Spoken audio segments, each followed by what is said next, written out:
بسم اللہ الرحمن الرحیم۔ السلام علیکم۔ مکتب غامدی کی ایک اور نشست میں خوش آمدید۔ سلسلہ گفتگو 23 اعتراضات پر جاری ہے۔ آج اس سلسلے کی 68 ایپیسوڈ ہم شروع کرنے جا رہے ہیں۔ غامدی صاحب کے فکر پر جو بھی اشکالات اعتراضات پیش کی جاتے ہیں بالترتیب ان کے سامنے رکھ رہے ہیں۔ ایک نئے موضوع کے ساتھ دوبارہ حاضر خدمت ہیں۔ آغاز کرتے ہیں۔ آج کا جو موضوع ہے وہ ہے تکفیر کا مسئلہ۔ ہماری امت کی علمی روایت میں کہا جاتا ہے کہ اس مسئلے میں اتفاق ہے، اور یہ بھی ایک ایسا نقطہ ہے کہ جس پہ غامدی صاحب نے پوری امت کی علمی روایت سے اختلاف کیا، ایک نئی بات، ایک نیا نقطہ نظر پیش کیا ہے۔ ہمارا رائج نقطہ نظر کیا ہے اس کا ایک بالکل مختصر سے خلاصہ میں بیان کر دیتا ہوں۔ ہمارے علماء اکرام یہ بتاتے ہیں، لکھتے ہیں کہ تکفیر ضروریات دین میں سے ہے، ایک ناگزیر تقاضا ہے۔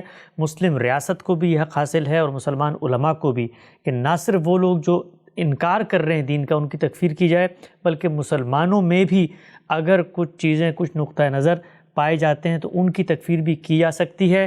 دین نے جو ہدایات دی ہیں ان پر اس وقت تک عمل نہیں ہو سکتا جس وقت تک ہم لوگوں کی تکفیر نہ کریں۔ کچھ ایسی سزائیں ہیں، کچھ ایسی ہدایات ہیں تکفیر کے مسئلے میں، نہ صرف کہ قرآن مجید کے اندر اللہ تعالیٰ نے تکفیر کی ہے بلکہ حدیثوں کے اندر، اور پھر صحابہ اکرام کے رویے میں بھی بات سامنے آتی ہے کہ ایک مباح چیز ہے، جائز چیز ہے جس کو منع نہیں قرار دیا سکتا۔ غامدی صاحب کا نقطہ نظر کیا ہے یہ سب کچھ جانیں گے۔ آغاز کرتے ہیں۔ غام صاحب بہت شکریہ آپ کے وقت کا۔ میں اس پوری سیریز میں جو کوشش کر رہا ہوں وہ یہ کہ آپ کے استدلال کو اس کی اصل چین آف آرگومنٹ کے ساتھ، اس کی جو بنیادی محکم بنا استدلال ہے اس کے ساتھ پہلے مرحلے میں ہم سمجھیں، اور پھر ایک ایک کر کے وہ ضمنی اشکالات، وہ چاہے قرآن پہ مبنی ہو، حدیث پہ مبنی ہو یا عقل کے مسلمات کے اوپر ہوں، سب کچھ رکھیں۔ میں سب سے پہلے آپ سے یہ جاننا چاہتا ہوں کہ یہ جو پورا مسئلہ تکفیر ہے، آج تک کبھی تفصیلی آپ کی اس پہ کوئی گفتگو سامنے نہیں آئی۔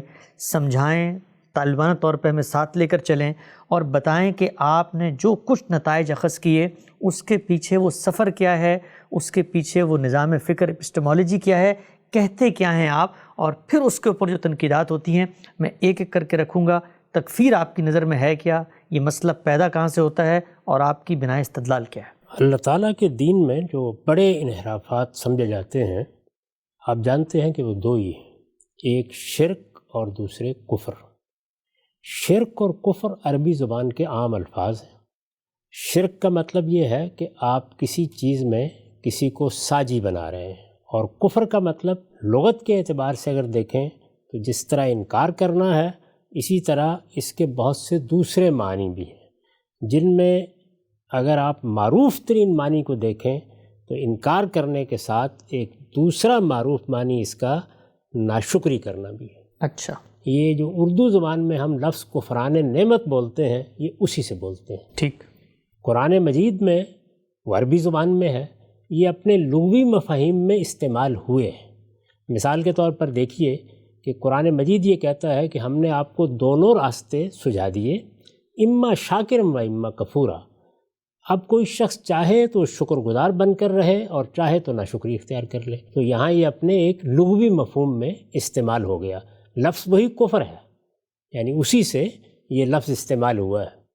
اس کے علاوہ آپ دیکھیں کہ انکار کرنے کے معنی میں بھی یہ قرآن مجید میں محض انکار، جس کو ہم اردو زبان میں انکار کہتے ہیں، جس میں کوئی مذہبی پہلو اس طرح سے نہیں آتا، استعمال ہوا ہے۔ وَمَن يَكْفُرْ بِالطَّاغُوتِ، جو طاغوت کا انکار کر دے۔ اب ظاہر ہے کہ یہاں پر یہ کفر اصل میں ایمان کے تقاضوں میں آ کے شامل ہو گیا ہے۔ یعنی ایک چیز جو اپنی ذات میں مذہبی پس منظر میں ایک بڑا انحراف ہے، وہ یہاں قابل تحسین ہو رہی ہے، تو یہ اس کا لغوی مفہوم میں استعمال ہے۔ ٹھیک۔ اس طرح کے استعمالات الفاظ کے ختم نہیں ہوتے، لیکن قرآن مجید نے اس کو اٹھایا ہے اور اٹھا کر انہیں دین میں دو اصطلاحی تعبیرات بنا دیا ہے۔ اچھا، اب ظاہر ہے کہ پھر یہ ضرورت محسوس ہوتی ہے کہ جب یہ اصطلاحی تعبیر بن گئی ہیں تو شرک سے اصطلاحی طور پر کیا مراد ہے اور کفر سے اصطلاحی طور پر کیا مراد ہے۔ تو اگر آپ قرآن مجید کی روشنی میں دیکھیں تو شرک کا مطلب یہ ہے کہ کسی کو آپ اللہ کی ذات سے قرار دیں، اللہ کو کسی کی ذات سے قرار دیں، یا خلق اور امر میں کسی کو شریک مانیں۔ خلق یعنی اس کائنات میں جو تخلیق کا عمل ہوا ہے، اور امر یعنی اس کائنات کا نظم جس طرح اسباب سے ماورا یا ہمارے طبعیاتی مظاہر سے ماورا چلایا جا رہا ہے، اسی کو قرآن مجید نے بیان کیا ہے کہ الا لہ الخلق والامر۔ تو یہ سادہ لفظوں میں شرک کی تعریف ہے۔ کفر قرآن مجید کی روشنی میں دیکھیں تو جب اپنی اصطلاحی تعبیر میں تبدیل ہوتا ہے تو اس کا مطلب یہ ہے کہ اللہ تعالیٰ نے ایک ہدایت تو انسان کے اندر ودیت کر دی ہے، وہ اپنی پیدائش کے ساتھ لے کر آتا ہے، لیکن اس کے بعد اس کی تذکیر کے لیے، اس کی تفصیلات کی تعین کے لیے، اس کو ایک باقاعدہ نظم میں لانے کے لیے اللہ تعالیٰ نے اپنے پیغمبروں کے ذریعے سے اس کی تفصیلات نازل کی ہیں۔ تو اللہ کا وہ نازل کردہ دین جو اللہ کے پیغمبر لے کر آئے ہیں، اس کو خواہ آپ جزوی طور پر ماننے سے انکار کر دیں تو اس پر کفر کے لفظ کا اطلاق ہوتا ہے۔ اچھا، تو شرک اور کفر کو اصطلاحی تعبیر میں پہلے سمجھ لینا چاہیے۔ اس کے بعد آگے بڑھیے اور یہ دیکھیے کہ جب ہم یہ کہتے ہیں کہ فلاں چیز میں شرک پایا جاتا ہے یا فلاں معاملے میں شرک ہوا ہے یا یہ اقدام یا یہ نقطہ نظر یا یہ عمل یہ مشرکانہ ہے یا اس کو شرک سے تعبیر کیا جا سکتا ہے، یا جب ہم یہ کہتے ہیں کہ یہ چیز تو سراسر کفر ہے، اس میں تو فلاں بنیادی حقیقت کا انکار کر دیا گیا ہے، یہ چیزیں جو ایمانیات کے لازمی تقاضے ہیں ان میں سے کسی کو ماننے سے آدمی نے انکار کر دیا ہے، تو جس وقت ہم یہ بات کر رہے ہوتے ہیں تو ہم کسی نقطۂ نظر پر، کسی زاویہ نظر پر، کسی عقیدے پر تبصرہ کر رہے ہوتے ہیں۔ ٹھیک، اور یہ تبصرہ ہم شب و روز کرتے ہیں، یعنی جب دین بتایا جاتا ہے تو اس موقع کے اوپر اس کی وضاحت کرنا پڑتی ہے کہ ایمان یہ ہے، ایمان کے تقاضے یہ ہیں، اسلام یہ ہے، اسلام کے بنیادی ارکان یہ ہیں، اسی طرح اس کے مقابل میں شرک یہ ہے، فلاں اور فلاں معاملے پر شرک کا اطلاق ہوگا، فلاں اور فلاں معاملے پر کفر کا اطلاق ہوگا۔ یعنی یہ دونوں تعبیرات اس طرح ہمارے عام استعمال میں آتی ہیں۔ میں یہ عرض کر رہا تھا کہ اس سے جب آگے بڑھ کے ہم دیکھتے ہیں تو یہ معلوم ہوتا ہے کہ قرآن مجید نے ان کو اس اصطلاحی مفہوم میں پھر کئی طریقوں سے استعمال کیا ہے۔ اچھا، شرک اس وقت ہمارا موضوع نہیں ہے، ہم صرف کفر تک اپنی بات کو محدود رکھیں گے۔ قرآن مجید میں اگر آپ دیکھیں تو دو بڑے واضح استعمالات ہیں۔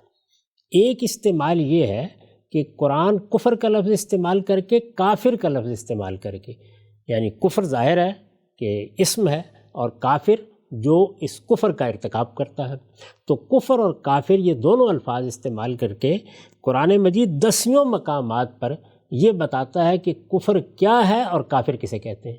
اچھا، خود بتا، یعنی وہاں پر یہ زیر بحث نہیں ہے کہ کسی خاص متعین فرد یا کسی متعین جماعت کے بارے میں کوئی ورڈکٹ دیا جا رہا ہے، وہ بات بتائی جا رہی ہے۔ ٹھیک، یعنی قرآن مجید یہ بتائے گا آپ کو کہ اگر کوئی اللہ کا انکار کرتا ہے تو یہ کفر ہے۔ قرآن مجید یہ بتائے گا کہ اگر کوئی گروہ سیدنا مسیح علیہ السلام کو اللہ تعالیٰ کے مقابل میں لے آتا ہے یا اللہ تعالیٰ کے مقابل میں لا کے معبود بنا لیتا ہے یا اللہ تعالیٰ کے وجود کی یا اللہ تعالیٰ کی شخصیت کی تجسیم مانتا ہے تو یہ در حقیقت کفر کا ارتکاب ہے۔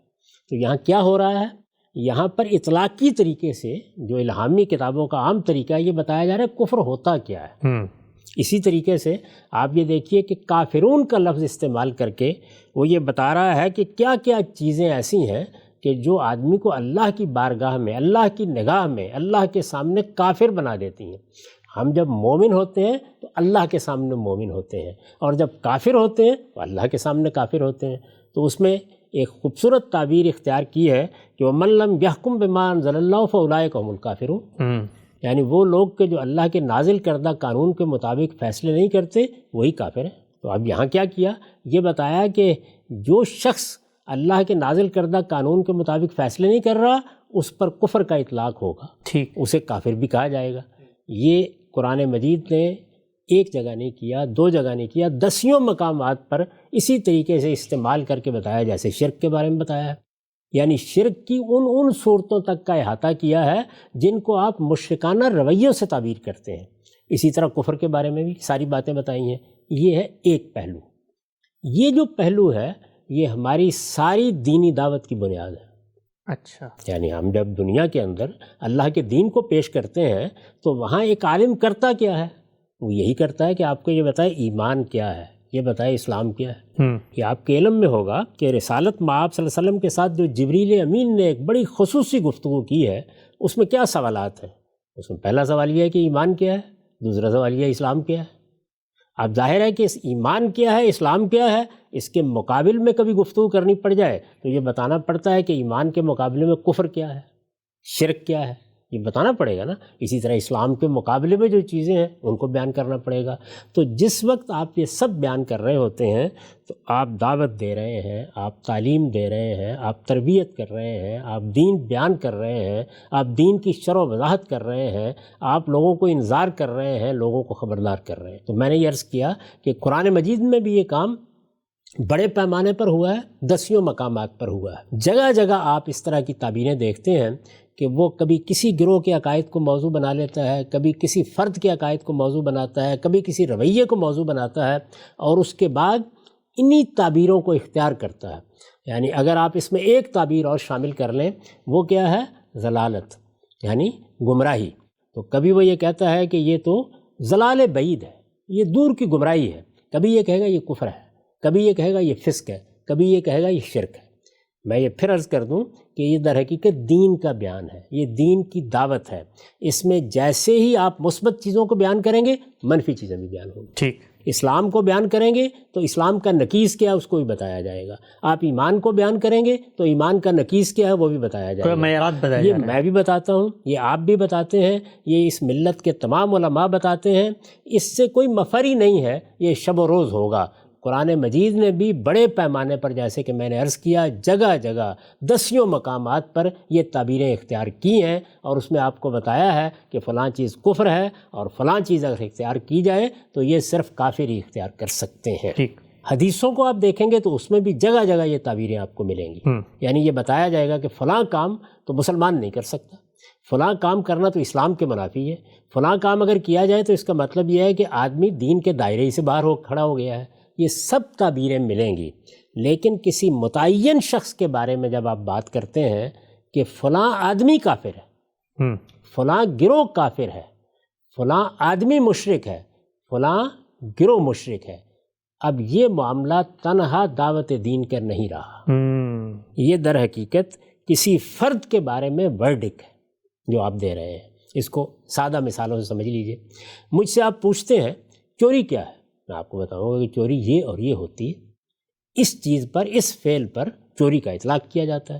پوچھتے ہیں زنا کیا ہے، میں آپ کو پوری تفصیل سے بتاتا ہوں کہ زنا کا اطلاق لغت کے اعتبار سے، یا اگر قانون میں بھی کوئی تعریف کی گئی ہے تو اس میں بھی آپ کو بتا دوں گا کہ زنا کا اطلاق اس فعل پر جب وہ اس طریقے سے کیا جاتا ہے اس وقت ہوتا ہے.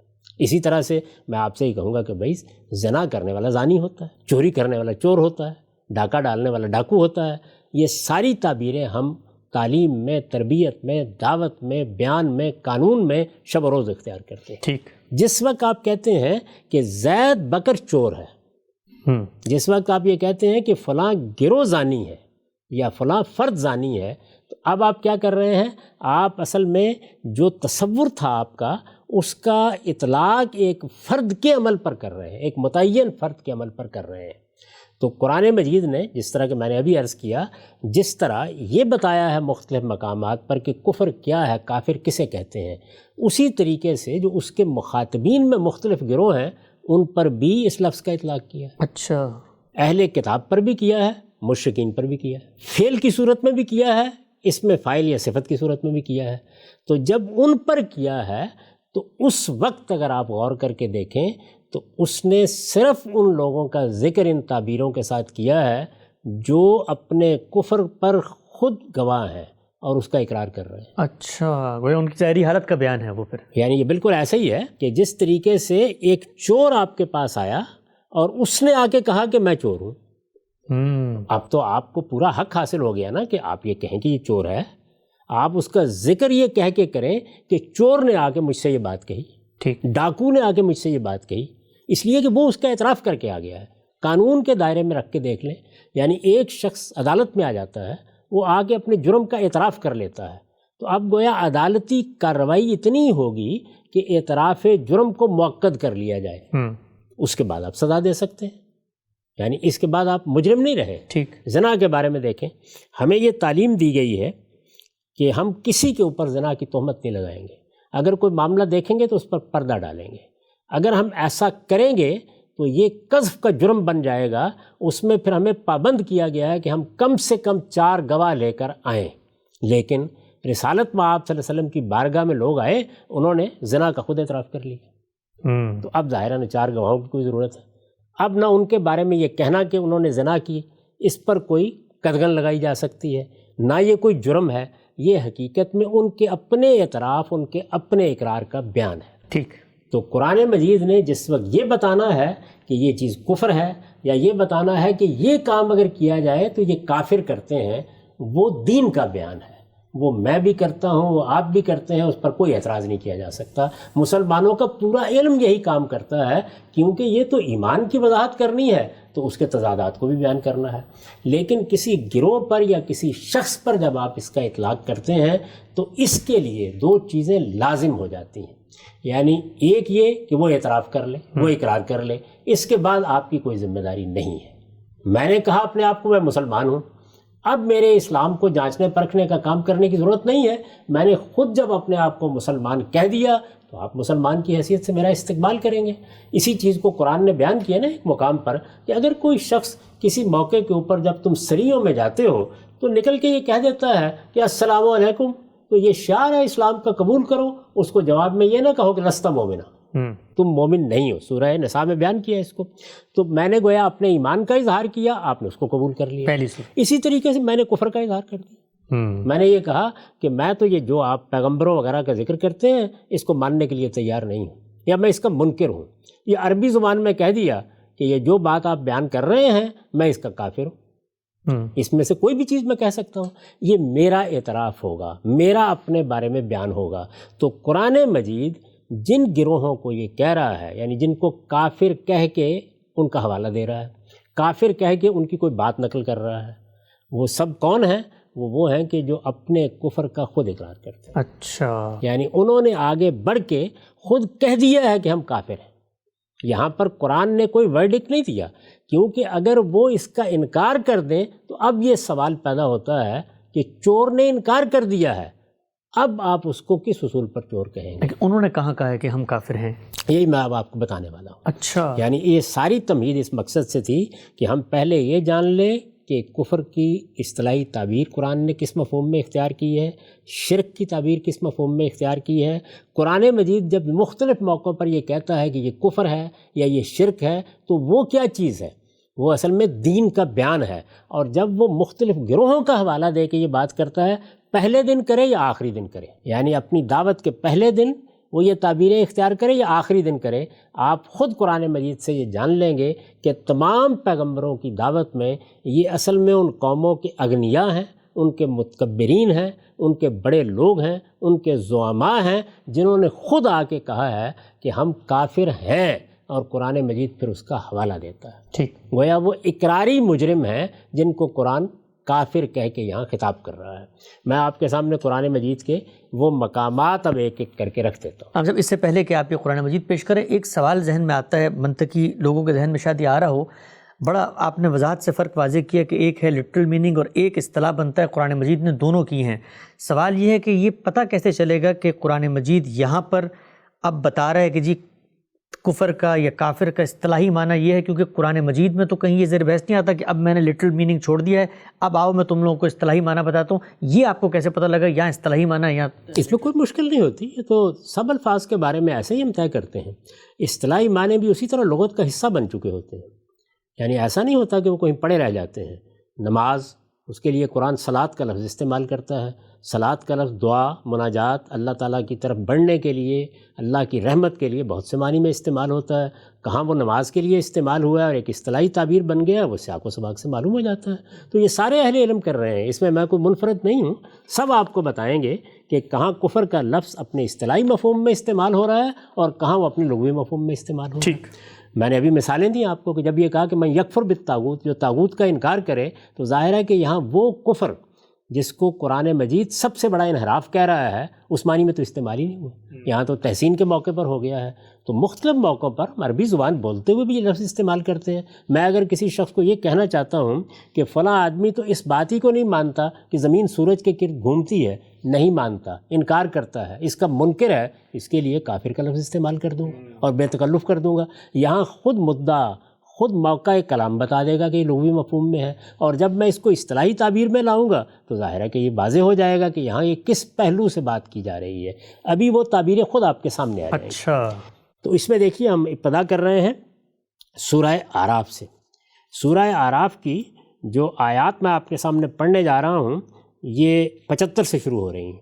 ارشاد فرمایا قال الملأ الذین استکبروا من قومہ للذین استضعفوا لمن آمن منهم اتعلمون ان صالحا مرسل من ربہ قالوا انا بما ارسل بہ مؤمنون۔ اس کی قوم کے بڑوں نے جو متکبر ہو چکے تھے اپنی قوم کے ان زیر دستوں سے جو ایمان لے آئے تھے کہا، یعنی ایک طرف وہ لوگ ہیں کہ جو کمزور ہیں وہ ایمان لے آئے ہیں، ان کے مقابل میں کون ہے؟ قوم کے بڑے، قوم کے سردار، قوم کے زعماء، وہ ان سے پوچھ رہے ہیں کیا تم سمجھتے ہو کہ صالح اپنے رب کا بھیجا ہوا ہے؟ اچھا، یعنی یہ حماقت کر رہے ہو؟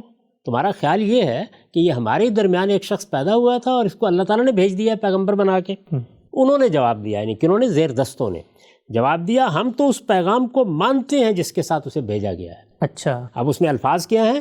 انا بما ارسل بہ مؤمنون۔ تو اب ظاہر ہے یہاں یہ وہی تعبیر ہے جو ایمان کے لیے آپ اختیار کرتے ہیں۔ جب مجھ سے پوچھا جائے گا تو میں یہ کہوں گا کہ میں رسالت میں آپ صلی اللہ علیہ وسلم کا مومن ہوں، میں پیغمبروں کا مومن ہوں۔ تو انہوں نے جواب میں کیا کہا؟ انہوں نے کہا کہ جو دعوت یہ صالح لے کے آئے ہیں ہم اس کے مومن ہیں۔ ٹھیک، تو بالکل وہی اصطلاحی تعبیر جو ہم ایمان کے لیے اختیار کرتے ہیں انہوں نے اختیار کی۔ اس کے جواب میں قال الذین استکبروا انا بالذی آمنتم بہ کافرون، اس پر ان متکبروں نے کہا، یعنی وہ اب جواب دے رہے ہیں، انہوں نے کیا کہا؟ لیکن ہم تو اس کے منکر ہیں جس پر تم ایمان لے آئے ہو۔ اچھا، اب جب انہوں نے یہ کہا تو کیا لفظ استعمال کیا؟ یہ دیکھیے انا بالذی آمنتم بہ کافرون، یعنی جس پر تم ایمان لائے ہوئے ہو، جس کے تم مومن ہو، ہم اس کے کافر ہیں۔ ہم اس کے کافر ہیں، خود کہا انہوں نے۔ یہ ہم اس کے کافر ہیں۔ تو یہ میں عرض کر رہا ہوں کہ قرآن مجید نے جب ان قوموں کے بارے میں، ان کے لیڈروں کے بارے میں، ان کے زعماء کے بارے میں کافر کا لفظ استعمال کیا ہے تو اس وقت استعمال کیا ہے جب کہ وہ خود اپنے آپ کو کافر کہہ رہے ہیں، وہ اپنے کفر کے اقراری مجرم ہیں۔ یعنی وہ خود آگے بڑھ کے کہہ رہے ہیں کہ جو دعوت پیغمبر لے کے آئے ہیں ہم اس کا صاف صاف انکار کرتے ہیں۔ ٹھیک، اس کے بعد آگے چلیے، یہ اب سورہ ابراہیم ہے، میں اس کو آیت 9 سے پڑھ رہا ہوں۔ الم یاتکم نبأ الذین من قبلکم قوم نوح وعاد وثمود والذین من بعدہم لا یعلمہم الا اللہ جاءتہم رسلہم بالبینات فردوا ایدیہم فی افواہہم وقالوا انا کفرنا بما ارسلتم بہ وانا لفی شک مما تدعوننا الیہ مریب۔ ترجمہ ہے تمہیں ان لوگوں کی خبر نہیں پہنچی جو تم سے پہلے گزر چکے ہیں۔ اب یہ دیکھیے کہ جو اللہ کے پیغمبر آئے ہیں یہ ان کا حوالہ دیا ہے۔ تمہیں ان لوگوں کی خبر نہیں پہنچی جو تم سے پہلے گزر چکے ہیں، قوم نوح، عاد و سمود اور جو ان کے بعد ہوئے۔ گویا سب پیغمبروں کا ذکر کر دیا اشارہ کرتے ہوئے، جنہیں خدا کے سوا کوئی نہیں جانتا، یعنی گویا سارے پیغمبر جن کے بارے میں تم یہ علم بھی نہیں رکھتے کہ وہ کون کون تھے، ان سب کے بارے میں ہم بات کرنے جا رہے ہیں۔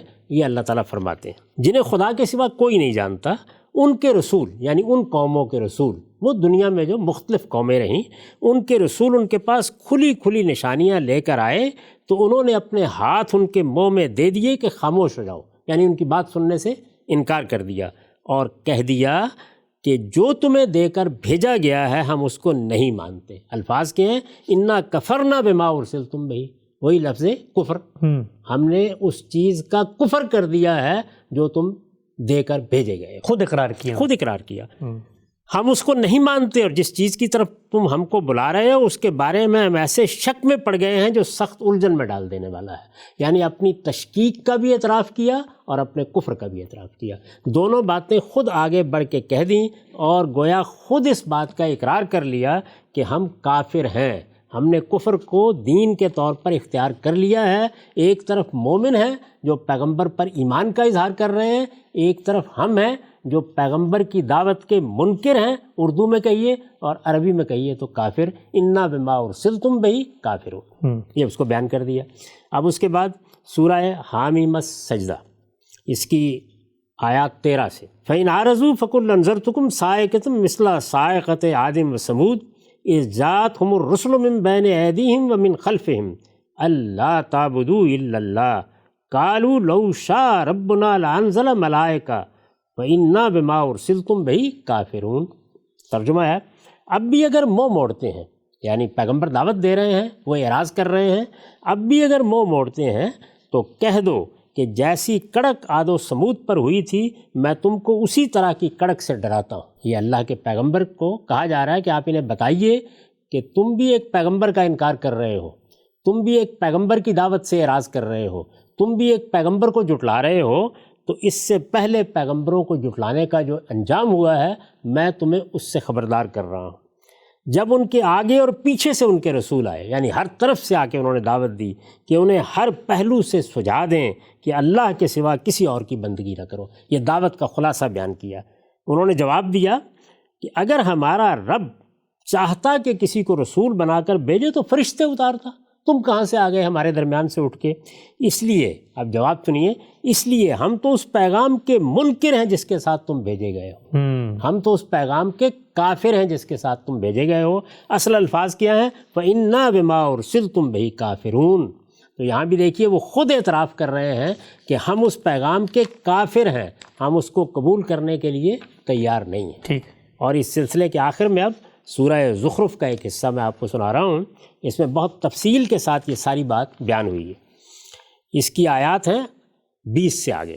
ارشاد فرمایا ہے وَقَالُوا لَوْ شَاءَ الرَّحْمَنُ مَا عَبَدْنَاهُمْ مَا لَهُمْ بِذَلِكَ مِنْ عِلْمٍ إِنْ هُمْ إِلَّا يَخْرُصُونَ أَمْ آتَيْنَاهُمْ كِتَابًا مِنْ قَبْلِهِ فَهُمْ بِهِ مُسْتَمْسِكُونَ بَلْ قَالُوا إِنَّا وَجَدْنَا آبَاءَنَا عَلَىٰ أُمَّةٍ وَإِنَّا عَلَىٰ آثَارِهِمْ مُهْتَدُونَ وَكَذَلِكَ مَا أَرْسَلْنَا مِنْ قَبْلِكَ فِي قَرْيَةٍ مِّن نَذِيرٍ إِلَّا قَالَ مُتْرَفُوهَا إِنَّا وَجَدْنَا آبَاءَنَا عَلَىٰ أُمَّةٍ وَإِنَّا عَلَىٰ آثَارِهِمْ مُقْتَدُونَ قَالَ وَلَوْ جِئْتُكُم بِأَهْدَىٰ مِمَّا وَجَدتُّمْ عَلَيْهِ آبَاءَكُمْ قَالُوا إِنَّا بِمَا أُرْسِلْتُمْ بِهِ كَافِرُونَ فَانْتَقَمْنَا مِنْهُمْ فَانظُرْ كَيْفَ كَانَ عَاقِبَةُ الْمُكَذِّبِينَ۔ ترجمہ دیکھیے، کہتے ہیں کہ اگر رحمان چاہتا، کہتے ہیں کہ اگر خدائے رحمان چاہتا تو ہم ان کی پرستش نہ کرتے۔ یعنی پیغمبر آئے، وہ توحید کی دعوت دے رہے ہیں، وہ شرک سے روک رہے ہیں، اس کے جواب میں کہتے ہیں اگر خدائے رحمان چاہتا تو ہم ان کی پرستش نہ کرتے، ان کو اس معاملے کا کوئی علم نہیں ہے، یہ محض تیر تکے لڑاتے ہیں۔ کیا ہم نے اس سے پہلے کوئی کتاب انہیں دی تھی کہ اپنی اس حماقت کے لیے یہ اس کی دلیل پکڑے ہوئے ہیں؟ ہرگز نہیں، بلکہ یہ تو کہتے ہیں کہ ہم نے اپنے باپ دادا کو ایک برتر طریقے پر پایا ہے اور ہم انہی کے قدم بقدم ٹھیک راستے پر چل رہے ہیں۔ اسی طرح اے پیغمبر، ہم نے تم سے پہلے جس بستی میں بھی کوئی خبردار کرنے والا بھیجا ہے۔ یہ بالکل تعمیم کا اسلوب ہے، ہر جگہ یہی ہوا ہے، ہر بستی میں یہی ہوا ہے، ہر پیغمبر کی قوم کے ساتھ یہی ہوا ہے۔ ہم نے تم سے پہلے جس بستی میں بھی کوئی خبردار کرنے والا بھیجا ہے، اس کے کھاتے پیتے لوگوں نے، اغنیاء نے، اس کے بڑوں نے، اس کے لیڈروں نے، اس کے کھاتے پیتے لوگوں نے یہی کہا کہ ہم نے اپنے باپ دادا کو ایک برتر طریقے پر پایا ہے اور ہم انہی کے نقش قدم پر چلتے رہیں گے۔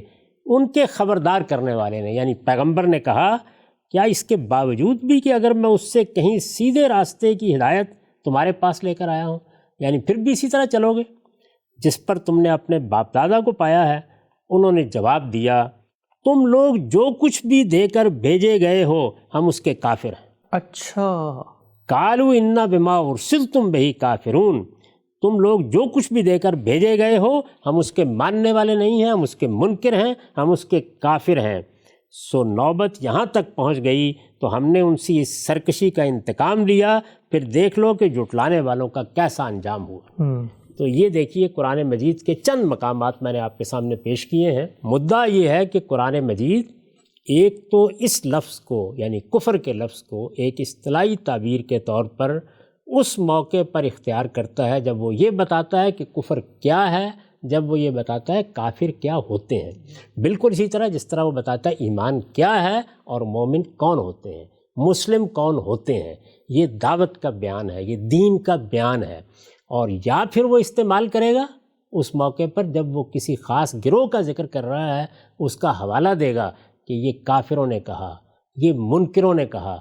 تو یہ کون لوگ ہیں؟ یہ وہ لوگ ہیں جو اپنے کفر کا خود اعتراف کرتے ہیں، ٹھیک، کفر کا خود اقرار کرتے ہیں۔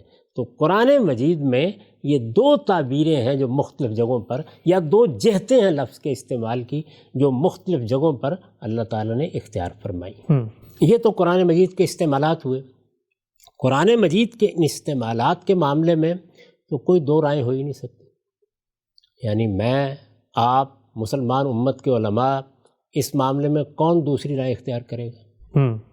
ظاہر ہے کہ جس وقت ہمیں دین بیان کرنا ہے تو ہم لوگوں کو کیا بتائیں گے؟ دین بیان کرتے ہوئے یہی بتائیں گے اسلام کیا ہے، ایمان کیا ہے. ٹھیک، معیارات. اچھا، اور جب سمجھائیں گے کہ اس ایمان پر قائم رہو، اس اسلام پر قائم رہو، تو اس کے مقابل میں کبھی شرک زیر بحث آئے گا، کبھی کفر زیر بحث آئے گا. اور یہی بتائیں گے کہ کفر کیا ہوتا ہے، یہی بتائیں گے کافر کون ہوتے ہیں. یہ چیزیں حدیثوں میں بھی آئیں گی، یہ علماء کی گفتگوؤں میں بھی آئیں گی، یہ میں بھی بیان کروں گا، یہ آپ بھی بیان کریں گے. اس معاملے میں بار بار توجہ دلا رہا ہوں کہ کسی اختلاف کا کوئی سوال ہی نہیں، کوئی گنجائش نہیں. اچھا، اس کے بعد ہے کسی متعین شخص یا کسی گروہ کے بارے میں یہ کہنا کہ یہ کافر ہے. یہ جو تکفیر آپ نے عنوان قائم کیا ہے، اب اصل میں یہ زیر بحث ہے. یعنی اب یہاں کیا ہے، یہاں یوں نہیں ہے کہ میں یہ بیان کر رہا ہوں کہ کفر یہ ہے، میں یہ بیان کر رہا ہوں کہ کافر یہ ہوتا ہے، میں یہ بیان کر رہا ہوں کہ چوری یہ ہے، میں یہ بیان کر رہا ہوں چور یہ ہوتا ہے، میں یہ بیان کر رہا ہوں زنا یہ ہے، اور میں یہ بیان کر رہا ہوں کہ زانی یہ ہوتا ہے. نہیں، بات اس سے آگے بڑھ گئی ہے. میں یہ کہتا ہوں کہ تم کافر ہو، میں یہ کہتا ہوں تم زانی ہو، میں یہ کہتا ہوں تم چور ہو. یعنی میرا مخاطب ایک فرد بھی ہو سکتا ہے، یا میرا مخاطب ایک گروہ اور ایک جماعت بھی ہو سکتی ہے. جب میں یہ کہتا ہوں تو اب معاملہ آسان نہیں رہا. اس کی ایک صورت میں نے آپ کے سامنے واضح کر دی کہ قرآن مجید کو جب آپ تدبر کے ساتھ پڑھیں گے تو یہ معلوم ہوگا کہ پیغمبروں کی قوموں نے جب انکار کیا ہے تو ان کے اغنیاء، ان کے متکبرین، ان کے بڑے لوگ، ان کے زعماء، وہ خود آگے بڑھے، پیغمبروں کی دعوت انہوں نے سنی، اور اس کے بعد کہا کہ انا بما ارسلتم بہ کافرون، خود اقرار کیا، ہم اس کے کافر ہیں. اب یہاں پر کسی کو کافر قرار دینے کا سوال ہی ختم ہو گیا. یہاں تو اصل میں اعتراف ہو گیا اس بات کا. یعنی جب میں نے کہا کہ میں مومن ہوں تو اب میں اقراری مومن ہوں، اور جب میں نے کہا کہ میں کافر ہوں تو اب میں اقراری کافر ہوں. بالکل اسی طرح جس طرح میں آگے بڑھا اور میں نے کہا میں چور ہوں، میں نے کہا کہ میں زانی ہوں، میں نے کہا کہ میں ڈاکو ہوں، یا میں نے ڈاکہ ڈالا ہے. تو جب میں اپنے جرم کا خود اعتراف کر لیتا ہوں، اس کے بعد یہ سوال نہیں پیدا ہوتا، یہ بحث نہیں ہوتی کہ اب اس کو کافر کہنا ہے یا نہیں کہنا. یعنی یہ تو گویا تکفیر میں نے نہیں کی، اس نے اپنے کفر کا اقرار کر لیا. ٹھیک. تکفیر کا مطلب کیا ہے؟ تکفیر کا مطلب یہ ہے کہ مجھے کسی کے بارے میں یہ کہنا ہے کہ وہ کافر ہے. یعنی مجھے کہنا ہے، اپنی طرف سے کہنا ہے، اس کو تکفیر سے تعبیر کیا جاتا ہے. پہلے اس لفظ کو بہت اچھی طرح سمجھ لینا چاہیے. میں نے جس چیز سے اختلاف کیا ہے وہ یہاں سے شروع ہوتا ہے. اچھا، یعنی اس سے پہلے جو کچھ میں نے بیان کیا ہے اس میں کسی اختلاف کا کوئی سوال ہی نہیں ہے. کفر بھی بیان ہوگا، کافر کیا ہوتا ہے یہ بھی بیان ہوگا. اسی طریقے سے یہ بات بیان ہوگی کہ متکبرین نے فلاں قوم میں سے اپنے آپ کو کافر کہا، پیغمبروں نے بھی ان کا حوالہ اسی لحاظ سے دیا. اغنیاء نے کہا، پیغمبروں نے بھی اپنا حوالہ اسی لحاظ سے دیا. یہ میں بھی بیان کروں گا، آپ بھی بیان کریں گے، اس میں کسی بحث و نزاع کا کوئی سوال ہی نہیں ہے. ٹھیک. بات کہاں سے شروع ہو رہی ہے؟ بات یہاں سے شروع ہو رہی ہے کہ وہ لوگ اب متعین لوگ ہیں، کوئی متعین جماعت ہے، متعین فرد ہے، وہ اپنا نہ اقرار کر رہے ہیں نہ انکار کر رہے ہیں. انہوں نے نہیں کہا کہ ہم کافر ہیں، کسی تک دعوت ہی نہیں پہنچی، کسی کو بات ہی نہیں بتائی گئی. دنیا کے اندر اس وقت اگر آپ دیکھیں تو آپ کو کوئی 10-20 ہزار لوگ وہ بھی مل جائیں گے کہ جو آگے بڑھ کے یہ کہہ رہے ہوں گے کہ ہم اسلام کے منکر ہیں، ہم کافر ہیں. وہ زیر بحث نہیں ہے، وہ تو اپنے کفر کا اقرار کر رہے ہیں، پہلی کیٹیگری میں آ گئے. وہ تو آپ کے سوشل میڈیا پر بیٹھے ہوں گے، وہ کوئی اخبار میں لکھ رہے ہوں گے، وہ کوئی کتاب لکھ رہے ہوں گے. تو یہ دانشور لوگ اور اس طرح کے لوگ وہ آگے بڑھ کے اپنے الہات کا اقرار کر رہے ہیں، اپنے کفر کا اقرار کر رہے ہیں. ان سے مجھے کیا بحث کرنی ہے؟ کیا ان کے بارے میں مجھے کیا کہنا ہے؟ ٹھیک. وہ جو کچھ کہہ رہے ہیں اس کا حوالہ دے دوں گا میں.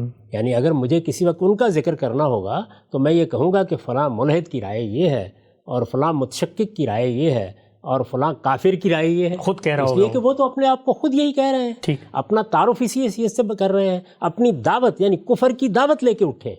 جس طرح ہم اسلام کی دعوت لے کے اٹھے ہیں وہ کفر کی دعوت لے کے اٹھے ہوئے ہیں. لیکن اس وقت بھی دنیا کے اندر اربوں وہ لوگ ہیں کہ جو نہ اقرار پہ کھڑے ہیں نہ انکار پہ کھڑے ہیں. مثلا اس وقت آپ کے ہندو، اس وقت آپ کے مسیحی، اس وقت آپ کے بدھ، یہ سارے کے سارے لوگ جو آپ کے گرد و پیش میں ہیں، اور یہ کروڑوں اربوں کی تعداد میں ہیں. یعنی مسلمانوں کی تعداد تو زیادہ سے زیادہ ابھی دنیا میں 1.5 ارب بتائی جاتی ہے. یہ باقی سب لوگ جن کو آپ اپنے گرد و پیش میں خود اپنے ملک میں دیکھتے ہیں، مسیحیوں کو دیکھتے ہیں، ہندوؤں کو دیکھتے ہیں، وہ اپنے آباء کے دین کے اوپر عمل کر رہے ہیں، کس نے ان کے سامنے دعوت پیش کیا جا کے؟ کہاں انہوں نے انکار کیا کسی چیز کا؟ نہ اقرار، اپنی زندگی بسر کر رہے ہیں۔ یہ لوگ زیر بحث ہیں کہ ان کے بارے میں ہم نے کیا کہنا ہے۔ ان سے متعلق میں نے یہ بات بیان کی ہے کہ ان کو ہم غیر مسلم سے زیادہ کچھ نہیں کہہ سکتے۔ اچھا، یہ لوگ زیر بحث ہیں۔ وہ لوگ زیر بحث نہیں ہیں کہ جو اپنے کفر کا اقرار کر رہے ہیں، وہ لوگ زیر بحث نہیں ہیں جو کفر کی دعوت دے رہے ہیں، یعنی وہ کہہ رہے ہیں کہ ہم کافر ہیں، وہ کہہ رہے ہیں ہم مشرک ہیں، جس طرح کہ یثرب سے رسالت باب صلی اللہ علیہ وسلم جب یثرب سے پہلے مکہ میں تھے تو مشرکین عرب کہتے تھے، یعنی وہ کہتے تھے اپنے آپ کو کہ ہم تو اصل میں شرک ہی کو دین کے طور پر اختیار کیے ہوئے ہیں۔ وہ زیر بحث نہیں ہے۔ زیر بحث یہ لوگ ہیں کہ جو دنیا بھر میں اس وقت پھیلے ہوئے ہیں، آپ کے اپنے ملکوں میں بھی رہ رہے ہیں، آپ مصر میں دیکھ لیں، آپ عراق میں دیکھ لیں، آپ شام میں دیکھ لیں، آپ بر صغیر میں دیکھ لیں، کروڑوں کی تعداد میں ہندو ہیں، کروڑوں کی تعداد میں بدھ مت کے ماننے والے ہیں، کروڑوں کی تعداد میں مسیحی ہیں۔ یہ وہ لوگ ہیں جن کے بارے میں یہ سوال پیدا ہوتا ہے کہ کیا ان کو ہم کافر کہہ سکتے ہیں؟ یہ سوال ہے جس کا میں نے جواب دیا ہے کہ ان کے ہاں تو پیغمبروں کی دعوت کو رد کرنے کا بھی سوال ہی نہیں پیدا ہوا۔ یہ تو جس طرح ہم اپنے ہاں پیدا ہوتے ہیں، والدین نے جو دین سکھا دیا اس کے مطابق عمل کر رہے ہوتے ہیں، یہی ان کی حالت ہے۔ ٹھیک، یعنی یہ جو کچھ اپنے والدین سے سیکھ چکے، اپنے معاشرے سے جو کچھ انہوں نے پایا ہے، اس کے تحت زندگی بسر کر رہے ہیں۔ اب یہ کہ ان کا انجام کیا ہوگا یہ زیر بحث نہیں ہے اس وقت۔ ان کو ہم کہیں گے کیا؟ تو انہوں نے کیا آگے بڑھ کر اپنے ایمان کا اقرار کیا ہے؟ نہیں کیا تو ہم ان کو مومن نہیں کہہ سکتے، مسلم نہیں کہہ سکتے۔ ٹھیک، کیا انہوں نے آگے بڑھ کر ہمارے دین کا، پیغمبروں کی دعوت کا انکار کر دیا ہے تو ہم ان کو کافر بھی نہیں کہہ سکتے۔ لیکن عملاً تو کر دیا، اگر قبول نہیں کیا تو عملاً تو ہر آدمی ایک جگہ پر کھڑا ہوتا ہے، ہم نے بھی بہت سی چیزوں کا انکار کیا ہوتا ہے۔ تو میں نے اس لیے یہ بتایا ہے آپ کو کہ جس وقت کوئی آدمی آگے بڑھ کر کھڑا ہو جاتا ہے اور وہ کہتا ہے کہ میں نے کفر کا ارتکاب کیا ہے، اس موقع پر وہ اپنے جرم کا خود اقرار کر رہا ہے، اپنے گناہ کا خود اقرار کر رہا ہے، یا اپنے عقیدے کا خود اقرار کر رہا ہے۔ ابھی اس نے ان میں سے کچھ کہا ہی نہیں ہے۔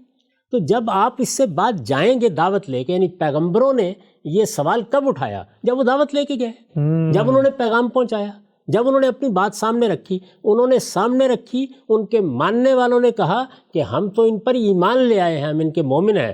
جواب میں مستکبرین نے کہا کہ ہم تو جو کچھ یہ لے کر آئے ہیں اس کے کافر ہیں۔ بالکل واضح ہو گئی بات۔ تو وہاں تو بالکل 2 اور 2 4 کی طرح وہ صفیں الگ الگ ہو گئیں۔ یہاں پر یہ بے شمار لوگ جو ہیں یہ ہماری دعوت کے مخاطب ہیں، ان کو ہم دین پہنچائیں گے، ان تک ہم اللہ کی کتاب پہنچائیں گے، ان کے سامنے اللہ کا پیغام رکھیں گے، یہ ہماری ذمہ داری ہے۔ ان کو بتائیں گے کہ کفر کیا ہے، ان کو بتائیں گے ایمان کیا ہے، ان کو بتائیں گے کافر کون ہوتا ہے، ان کو بتائیں گے مومن کون ہوتا ہے۔ یہاں ہمارا اور ان کا تعلق دعوت کا تعلق ہے۔ ان کے بارے میں ہم تکفیر کا طریقہ اختیار نہیں کر سکتے۔ میں پہلے ابھی یہ بتا رہا ہوں کہ میں بات کیا کہہ رہا ہوں، کس دائرے کی بات ہے جو میں نے کہی ہے، تو میں آپ کو خود اپنے الفاظ میں وہ سنا دیتا ہوں۔ یہ میری کتاب مقامات ہے، اس میں ایک مضمون ہے مسلم اور غیر مسلم کے عنوان سے۔ اس میں نے لکھا ہے، اسلام کے سوا باقی تمام ادیان کے ماننے والوں کو غیر مسلم کہا جاتا ہے۔ یعنی دنیا میں ہماری ایک تعداد ہے، تو ہم سب کے سب برے ہوں بھلے ہوں جیسے بھی ہوں کیا کہلاتے ہیں؟ مسلمان۔ ہمارے مقابلے میں کون لوگ ہیں؟ وہ جو مسلمان نہیں ہیں۔ اسلام کے سوا باقی تمام ادیان کے ماننے والوں کو غیر مسلم کہا جاتا ہے۔ یہی تعبیر ان لوگوں کے لیے بھی ہے جو کسی دین یا مذہب کو نہیں مانتے، ان کو بھی ہم یہی کہتے ہیں کہ وہ غیر مسلم ہے۔ یہ کوئی تحقیر کا لفظ نہیں ہے، بلکہ محض اس حقیقت کا اظہار ہے کہ وہ اسلام کے ماننے والے نہیں ہیں۔ ٹھیک، یعنی وہ کیا کہہ رہے ہیں؟ یہ فرمایا تھا نا آپ نے، ایک ہندو کیا کہہ رہا ہے، یعنی زبان حال سے کیا کہہ رہا ہے؟ کہہ رہا ہے میں اسلام کا ماننے والا نہیں ہوں، وہ اتنا ہی کہہ رہا ہے۔ تو غیر مسلم اس کا بیان ہے، وہ غیر مسلم ہے، وہ اس کا بیان ہے۔ اس نے ابھی اپنے آپ کو کافر کہہ کے تعارف نہیں کرایا، اس لیے کہ دعوت کا وہ تعلق ہی اس سے قائم نہیں ہوا جس کے بعد کفر اور ایمان کا کوئی مسئلہ پیدا ہو۔ وہ تو صرف یہ کہہ رہا ہے کہ میں اسلام کا ماننے والا نہیں ہوں۔ انہیں بالعموم کافر بھی کہہ دیا جاتا ہے، یعنی لوگ بعض اوقات ان غیر مسلموں کو کافر بھی کہہ دیتے ہیں، لیکن ہم نے اپنی کتابوں میں بدلائل واضح کر دیا ہے کہ تکفیر کے لیے اتمام حجت ضروری ہے۔ یہ ایک بات اب یہ ہے کہ اتمام حجت ضروری ہے۔ اس کا مطلب کیا ہے؟ اس کا مطلب یہ ہے کہ جس وقت آپ یہ کہتے ہیں کہ فلاں آدمی چور ہے اور وہ آ کے کہتا ہے کہ میں چور ہوں، تو کسی شہادت کی ضرورت نہیں ہے، کسی مقدمے کی ضرورت نہیں ہے۔ اگر معاملہ قاضی کے سامنے ہے تو وہ زیادہ سے زیادہ، جس طرح میں نے کہا کہ اس اعتراف کو، اس اقرار کو مؤکد کرے گا۔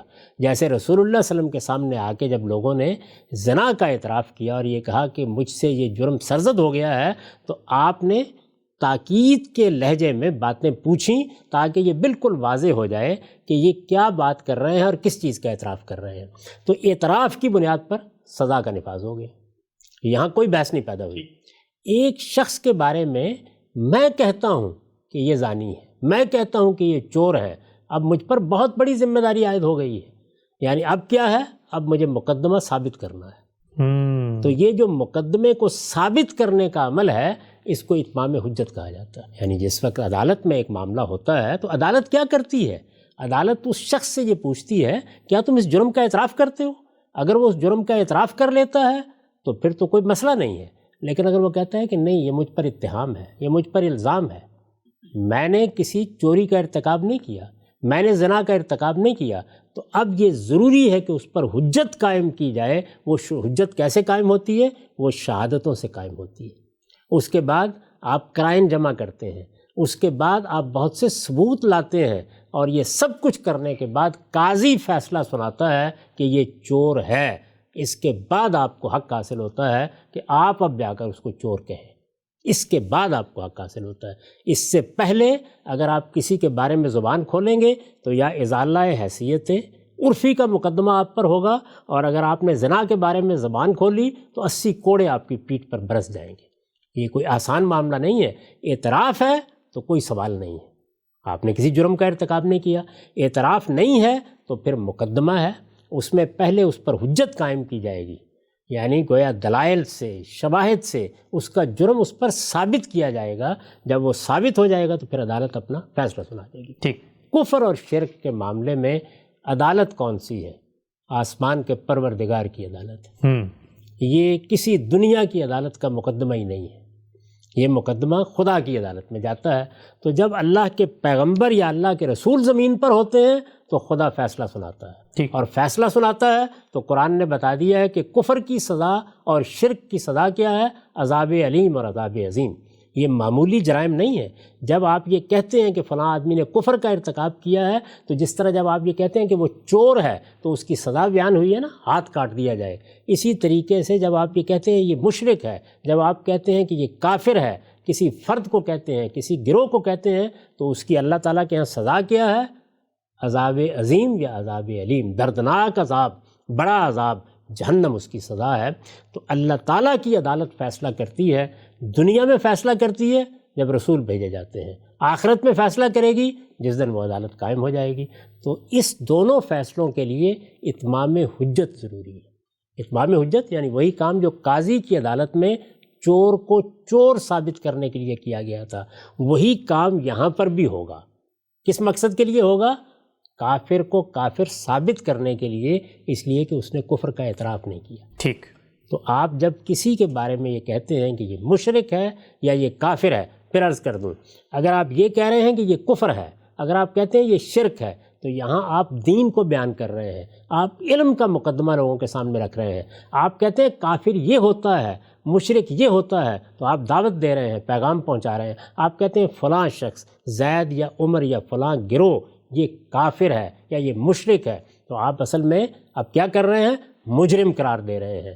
اور یہ مجرم قرار دینے کا عمل یا اعتراف سے ہوگا یا اتمام حجت سے ہوگا۔ اور میں نے عرض کیا کہ جس طریقے سے دنیوی جرائم مثلا چوری ہے، مثلا زنا ہے، ان کے لیے اتمام حجت عدالت کرتی ہے، بالکل اسی طریقے سے کفر اور شرک کے معاملے میں اتمام حجت اللہ کے پیغمبر کرتے ہیں، اور اللہ کے پیغمبر جب اتمام حجت کر دیتے ہیں تو دنیا میں بھی سزا دی جاتی ہے، اور ان گروہوں کے کفر اور شرک کا اعلان کر دیا جاتا ہے، یعنی ان کے کافر و مشرک ہونے کا اعلان کر دیا جاتا ہے۔ اور جن کے بارے میں یہ فیصلہ اس دنیا میں نہیں ہوا، ان کے بارے میں خدا کی عدالت قیامت میں فیصلہ کرے گی۔ یہ میرے موقف کا اس معاملے میں خلاصہ ہے۔ اسی لیے میں یہ پورا پیرا آپ کو سنا دیتا ہوں۔ اس میں یہ بیان کیا گیا ہے کہ لیکن ہم نے اپنی کتابوں میں بدلائل واضح کر دیا ہے کہ تکفیر کے لیے اتمام حجت ضروری ہے، اور یہ صرف خدا ہی جانتا اور وہی بتا سکتا ہے کہ کسی شخص یا گروہ پر فی الواقع اتمام حجت ہو گیا۔ یعنی جس طرح یہاں عدالت فیصلہ سنائے گی، قاضی فیصلہ سنائے گا، اسی طرح کفر اور شرک خدا سے متعلق جرائم ہیں، ان کا فیصلہ خدا سنائے گا، اور اب ہم اس کو کافر کہہ سکتے ہیں۔ لہٰذا رسول اللہ صلی اللہ علیہ وسلم کے دنیا سے رخصت ہو جانے کے بعد یہ حق اب کسی فرد یا گروہ کو بھی حاصل نہیں رہا کہ وہ کسی شخص کو کافر قرار دے۔ ٹھیک، یہ میں نے اپنے موقف کا ایک حصہ آپ کے سامنے رکھا ہے، یعنی اس کو واضح کیا ہے کہ جب میں نے یہ بات کہی ہے کہ اس وقت دنیا میں جو کروڑوں اربوں کی تعداد میں لوگ ہیں اور جو اسلام کو نہیں مانتے، ان کے بارے میں کیا کہا جائے گا، میں نے یہ کہا ہے ان کو غیر مسلم کہا جائے گا، ان کو آپ کافر نہیں کہہ سکتے، اس لیے کہ انہوں نے اپنے کفر کا اقرار نہیں کیا، اور اس لیے کہ اتمام حجت کا اہتمام تو دنیا میں موجود ہے، ہو گیا ہے یا نہیں ہو گیا اس کا فیصلہ آسمان سے صادر نہیں ہوا، پیغمبر کی موجودگی میں یہ ہو جاتا ہے۔ ان لوگوں کا فیصلہ قیامت میں ہونا ہے، وہاں اس دنیا کا پروردگار یہ بتائے گا کہ کون کافر تھا اور کون مشرک۔ ہم سب تکفیر کے لیے اتمام حجت ضروری ہے، اس کے بغیر ہم کسی ایسے شخص کو جو اسلام کو نہیں مان رہا غیر مسلم تو کہہ سکتے ہیں، کافر نہیں کہہ سکتے۔ اس پر بہت زیادہ ضمنی چیزیں ہیں، توضیح مزید کی میں چاہوں گا آپ سے سمجھوں۔